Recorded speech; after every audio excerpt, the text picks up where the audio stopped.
다윗은 하나님의 법궤가 예루살렘 성으로 들어올 때에 기쁨으로 춤을 췄던 예배자입니다.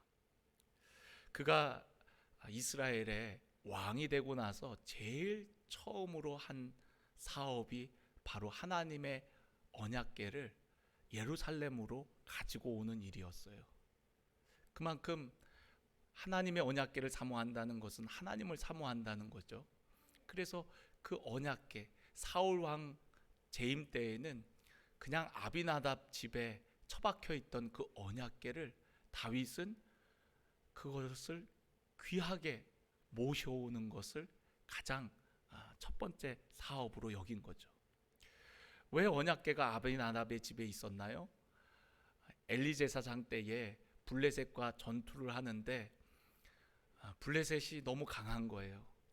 그래서 나중에는 하나님의 언약궤를 가지고 가면 승리할 수 있을 거라고 생각을 하고 언약궤를 가지고 나갔다가 그만 언약궤까지도 빼앗기게 되어져 버립니다.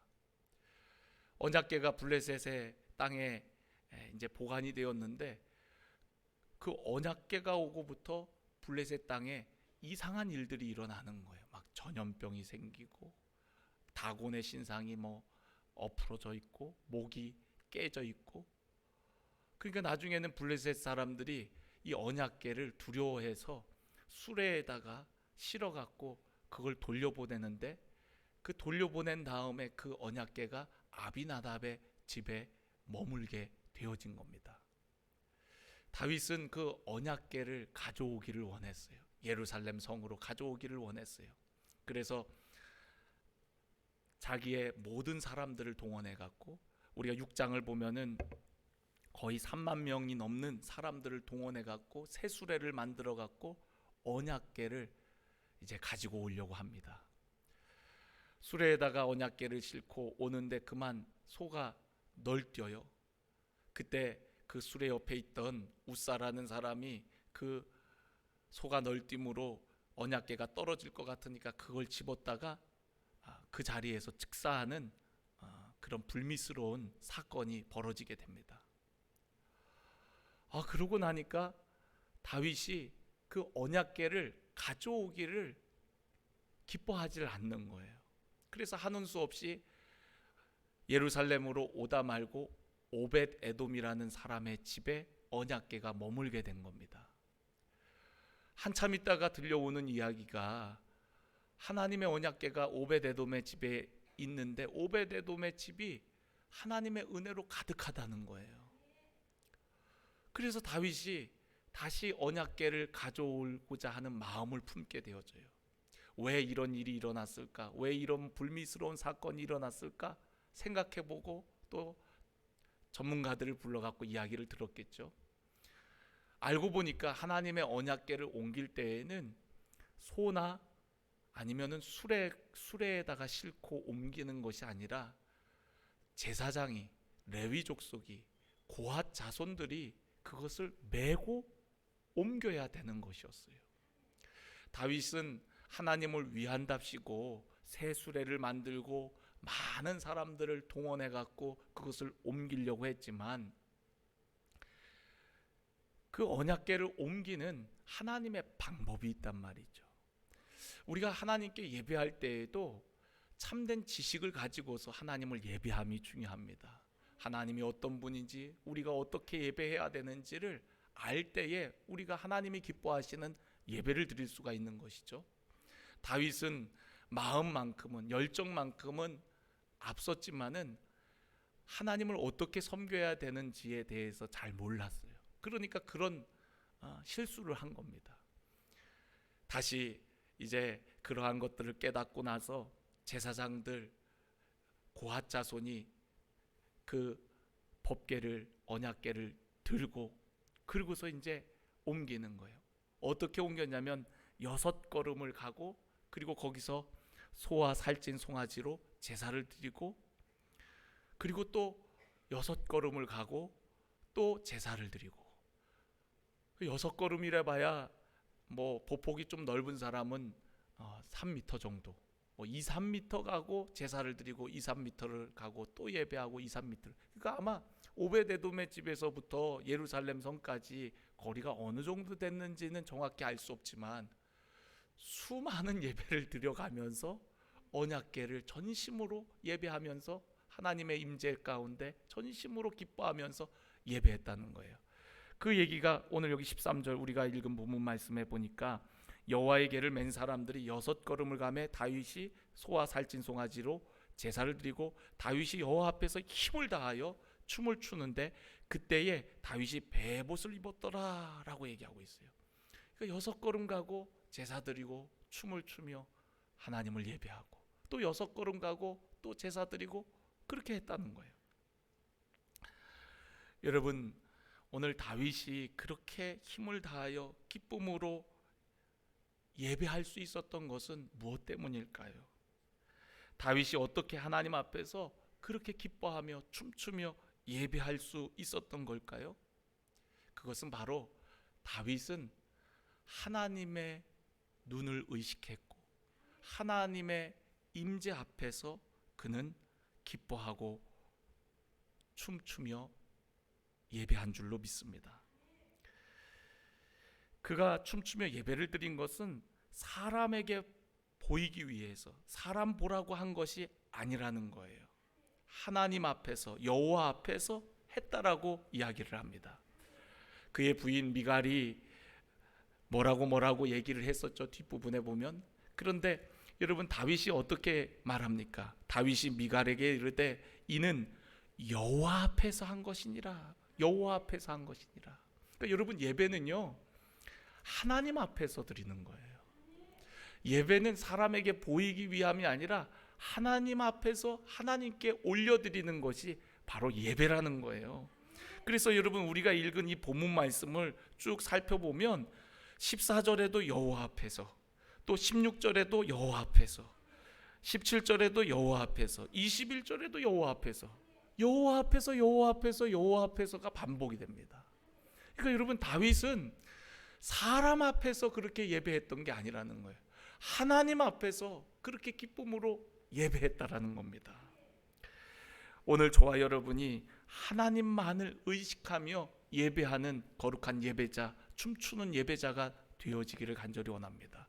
오늘 우리가 드리는 이 예배도 하나님의 임재하심 가운데 우리가 하나님 앞에서 드려지는 예배인 줄로 믿습니다. 오늘 그 하나님만을 의식하시는 우리 모두가 되었으면 좋겠어요. 우리 에바다의 밤을 준비하면서 우리 학생들이 참 애를 많이 써요. 잘해보려고 정말 준비를 많이 하고 있습니다. 근데 제가 학생들에게 그런 얘기를 했어요. 너희들이 그렇게 잘 준비해갖고 잘 해보려고 하는 거 너무 보기 좋은데 사람에게 보이기 위해서가 아니라 하나님 앞에서 한다는 마음을 늘 가져야 된다. 안 그래도 이 아이들이 그날 많이 보여주려고 준비한 게 이만큼이더라고요. 그날 어쩌면은 이거 이런 얘기하면 안 되는데 여러분들 안 올까봐 제가 걱정돼서 그날 예상 끝나는 시간이 9시 반 뭐 이렇게 됐을 수도 있었어요. 근데 너무 많은 걸 보여주려고 하지 말고 조금 줄여라. 그래갖고 우리 목사님께서 아이들과 조율하면서 그걸 줄여나가는 게 참 어려웠었어요. 아이들은 정말 그때 에바다의 밤에 자기들이 준비한 모든 걸 다 보여주고 싶어갖고 그걸 다 하려고 그러면 제 생각에는 아마 2시간은 좋게 넘을 것 같았어요. 그래서 그렇게 하면 아무리 좋은 것도 은혜가 되다가 안 될 수 있으니 이거 하나님 앞에 하는 거 아니냐. 우리 하나님 앞에서 정말 우리가 준비 잘해서 농축하게 딱 잘 준비해서 그것만 딱 보여드리고 또 그런 모습으로 우리 하나님 영광 돌릴 때 또 우리 성도들이 은혜가 되지 않겠냐 해갖고 좀 줄였어요. 잘했죠. 여러분 꼭 오셔야 돼요. 안 오시면 안 됩니다. 이 얘기까지 했는데 제가 오늘 여기 다 저기 얼굴 기억해 놓을 거예요. 그날 안 오시면 안 됩니다. 그래서 그날 생각보다 그렇게 늦게 안 끝날 거예요. 그래서 여러분 이번 에바다의 밤 여러분 기대하고 오셔서 우리 학생들이 정말 하나님 앞에서 춤추며 또 여러 가지 준비한 것들이 있거든요. 그러니까 여러분 오셔서 같이 기뻐해 주시고 같이 하나님 앞에 영광 돌려 주시기를 부탁을 드립니다. 그래서 학생들에게 야 이거 우리 성도들에게 보이는 것보다 더 중요한 건 네가 하나님 앞에서 하는 거야. 우리가 이거를 준비하는 과정 속에 이미 하나님께서 우리를 보고 계신 거야. 그렇기 때문에 우리가 준비하는 과정이 좋아야 돼. 준비하는 과정 속에 우리가 하나됨이 중요해. 준비하는 과정 속에 우리의 마음을 서로가 하나 되고 서로를 배려하고 또 서로를 이해하면서 우리가 그 준비하는 과정을 통해서 하나님께서 영광 받으시는 거야. 에바다의 밤 그 한 시간 그 시간에 하나님께서 영광 받으시겠어요? 사실은 준비하는 우리의 모습들을 하나님이 보고 계시는 거거든요. 그러니까 여러분 오늘 우리의 모든 모습들을 하나님 앞에서 하나님이 보고 계신다. 하나님께 드리는 것으로 우리가 준비하고 또 영광 돌려야 되는 줄로 믿습니다. 또한 여러분 다윗이 어떻게 이렇게 기쁨으로 춤추며 예배할 수 있었습니까? 그는 세상의 옷을 벗어버리고 하나님을 예배하는 예배자의 옷을 입었기 때문에 그래요. 오늘 여기 본문 말씀 14절 말씀을 보면 다윗이 여호와 앞에서 힘을 다하여 춤을 추는데 그때의 다윗이 어떤 옷을 입었다고요? 배의 옷을 입었다라. 제사장들이 입는 옷입니다. 그런데 그가 그 옷을 입었어요. 화려한 왕복이 아니라 거룩한 옷을 입고 하나님 앞에 기쁨으로 춤을 추는 거예요. 여러분 우리가 하나님 앞에 나아갈 때 세상 지위, 세상 옷 다 세상의 모습 다 내려놓고 우리가 한 사람의 예배자로 나아가는 겁니다. 우리의 신분과 계급장을 다 내려놓고 우리는 거룩한 주님의 보혈로 깨끗해진 그 옷을 입고 주님의 거룩한 은혜의 보좌 앞에 나아가는 거거든요. 여러분 왕복이 얼마나 화려하겠습니까? 아마 다윗이 그렇게 배의 옷을 입고 춤추면서 올 때 많은 백성들은 아유 저 사람이 왕인가? 아이고 가만 보니까 다윗 왕이네. 아마 그랬을 거예요. 여러분 왕일지라도 하나님 앞에서는 한 사람 한 예배자일 뿐인 거예요. 다윗은 그걸 알았어요. 자기가 왕으로서 사람들 앞에 보여지는 예배가 아니라 정말 하나님 앞에서 어린아이와 같이 뛰는 그런 예배자로 자신의 옷과 신분을 다 벗어던지고 주님 앞에 기쁨으로 예배하였다는 것이죠. 여러분 거추장스러운 옷을 내어던질 때 있는 모습 그대로 주님 앞에 나아갈 때 주님께서는 그 모습을 더 기뻐하시는 거예요. 다윗이 춤을 추다가 살이 보였다 그래요. 미갈이 그 모습을 보고 아주 방탕한 그런 모습이라고 이야기를 합니다. 그런데 여러분 우리가 하나님 앞에 나아가는 것은요 어떤 치장이 필요한 게 아니에요. 그냥 있는 모습 그대로를 우리 주님은 기뻐하시는 겁니다. 아담과 하와가 범죄하였을 때 그들이 나뭇가지로 자기들의 부끄러운 모습을 가리웠죠. 하나님께서 에덴 동산을 거니시면서 아담을 찾습니다. 아담아 아담아 네가 어디 있느냐 찾아요. 그때 아담의 고백이 뭐였어요? 내가 벗었으므로 부끄러워서 나가지 못하겠다고. 누가 너 벗었는지 누가 너에게 말하였느냐. 여러분 그런데 하나님께서 어떻게 하시죠?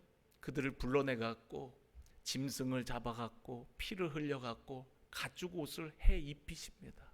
그 불완전한 그 나뭇잎이 아니라 그들에게 짐승의 피를 흘려갖고 가죽 옷을 입히셔서 그들의 부끄러움을 가려워 주시는 거거든요.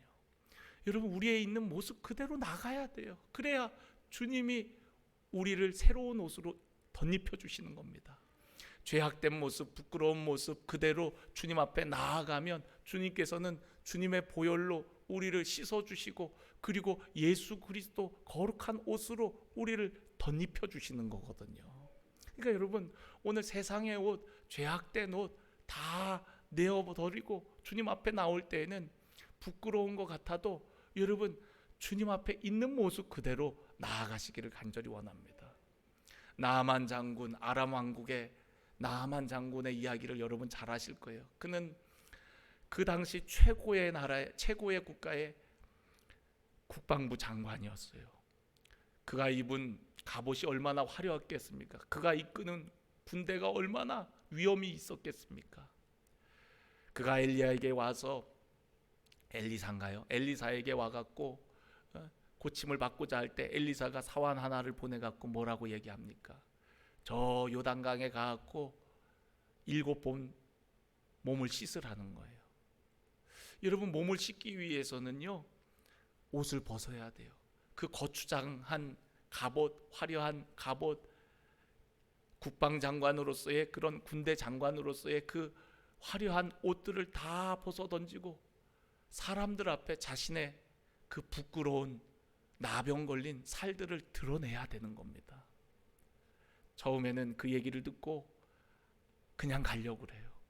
그런데 나중에는 순종해서 요단강에 가갖고 자신의 몸을 7번 담궜을 때에 여러분, 그의 부끄러웠던 나병은 다 치유되고 어린아이와 같은 새살이 된 줄로 믿습니다. 여러분, 우리가 하나님 앞에 있는 모습 그대로 나아가는 건 부끄러운 게 아니에요. 사람들이 참 어리석어요. 하나님은 우리가 옷을 벗지 않아도 이미 우리의 모든 걸 다 아시는 분입니다. 우리의 마음까지, 우리의 중심까지 다 알고 계시고 보고 계신 그 주님 앞에 우리가 가린다고 가리워지겠습니까?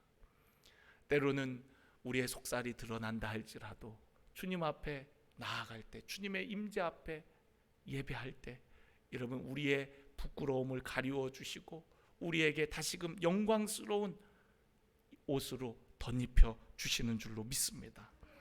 또한 여러분, 다윗이 그렇게 하나님 앞에 기쁨으로 춤출 수 있었던 것은 하나님의 은혜에 감격했기 때문에 그래요.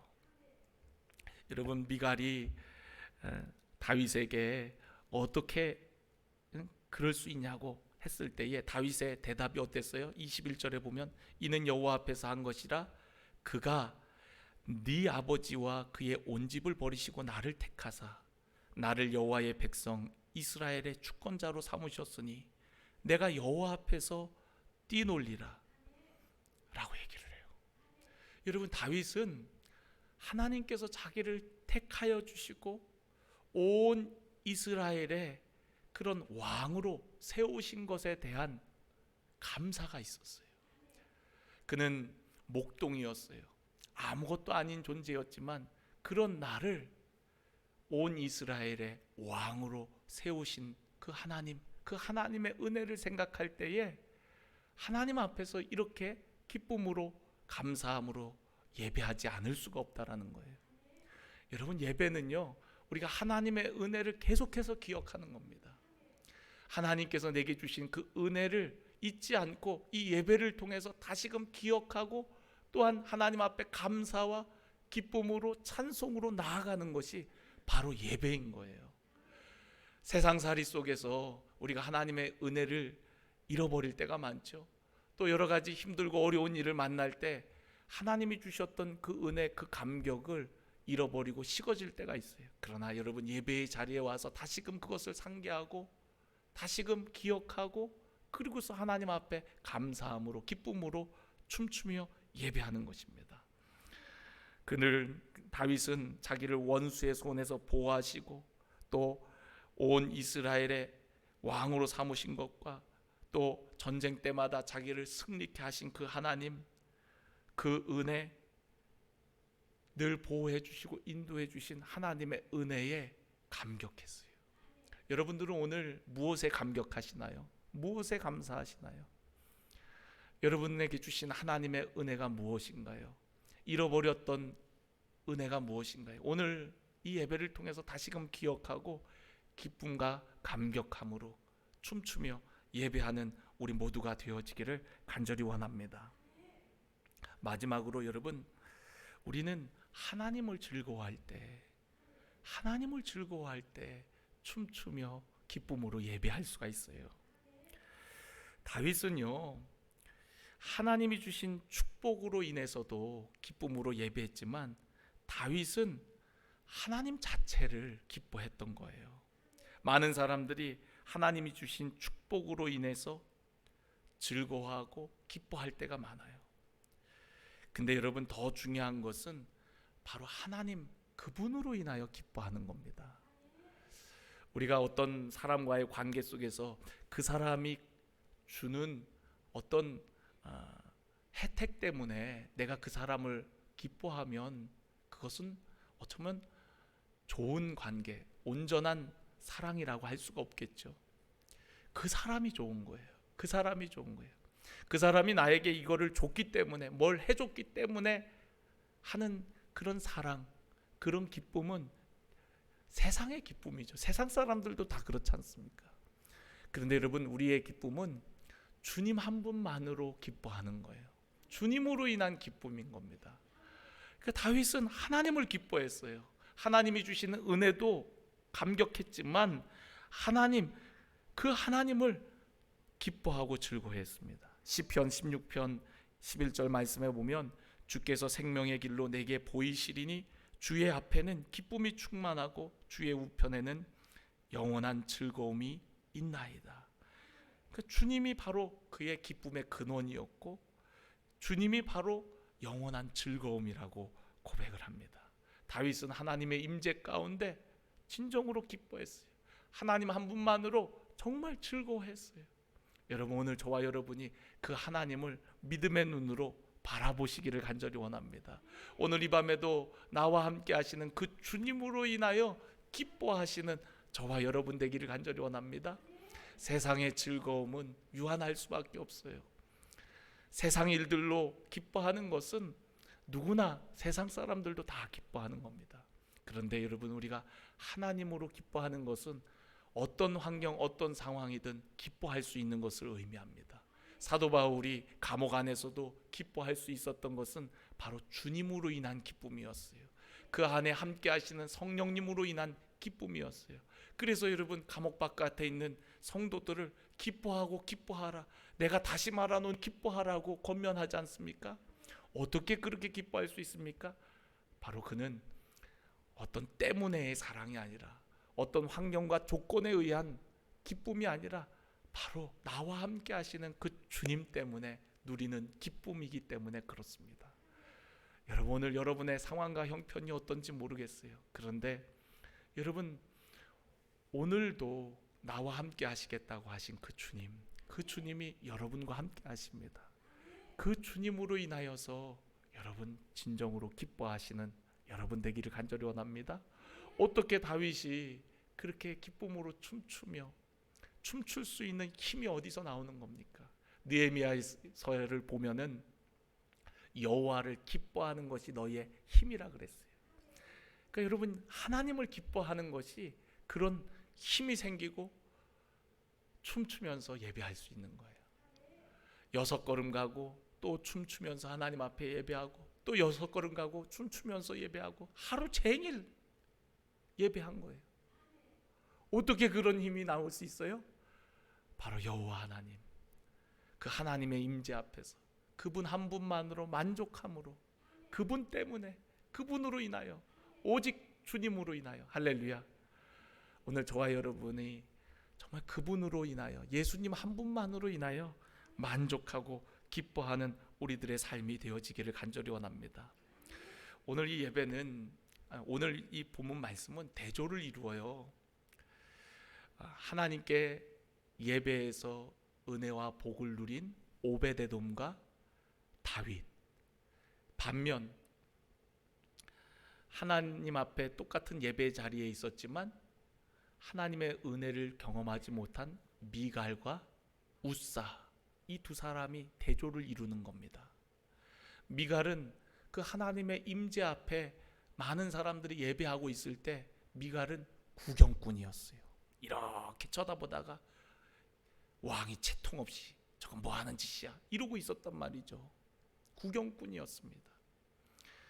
오늘 여기 성경에 보니까 미갈은 23절에 죽는 날까지 그에게 자식이 없었다라고 얘기합니다. 그의 마지막이 좋지 않았어요. 그는 예배를 구경했습니다. 그리고 예배하는 자들을 조롱했어요.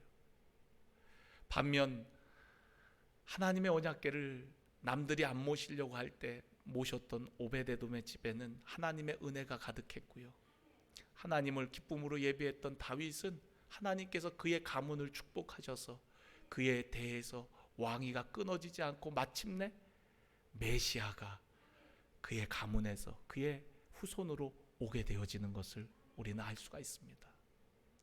저는 오늘 여러분들이 정말 기쁨으로 예배하며 열매 맺는 삶이 되어지기를 간절히 원합니다. 저는요, 믿음의 확신이 하나 있는 것 중에 하나가 뭐냐면, 여러분 만약에 우리가 자녀의 열매가 없거나 기다리는 분들, 그분들에게 제가 꼭 믿음으로 권면해드리고 싶은 게 뭐냐면, 소리치며 기쁨으로 예배하십시오. 그럼 반드시 하나님께서 자녀를 주실 것이고, 만약 자녀를 주시지 않는다 할지라도 하나님께서 풍성한 열매를 거두게 하는 놀라운 은혜를 맛보게 되어질 줄로 믿습니다. 제가 그냥 하는 말씀이 아니라 말씀에 근거해서, 왜냐하면 하나님은 우리에게 생육하고 번성하고 땅에 충만하라 했고, 하나님은 우리에게 복 주시는 하나님이시니까. 또한 이사야서 54장 1절에 보면은 이런 말씀이 있습니다. 잉태하지 못하며 출산하지 못한 너는 노래할지어다. 상고를 겪지 못한 너는 외쳐 노래할지어다. 이는 홀로 된 여인의 자식이 남편이 있는 자식보다 많음이라 여호와께서 말씀하셨느니라. 여러분, 외쳐 노래하라는 거예요. 상고를 겪지 못하고 아이를 낳지 못한 자라 할지라도 그렇게 소리쳐 예배할 때에 하나님께서는 자식이 많은 사람들보다도 더 귀한 열매를 주실 것을 우리에게 약속하십니다. 저와 여러분이 오늘 그 믿음을 가지고 기쁨으로 소리치며 예배할 때, 하나님 앞에서 예배할 때 분명 여러분의 삶과 가정에 풍성한 은혜와 축복, 열매를 맺게 하실 줄로 믿습니다. 할렐루야. 우리 믿음으로 우리 함께 기쁨으로 찬양합시다.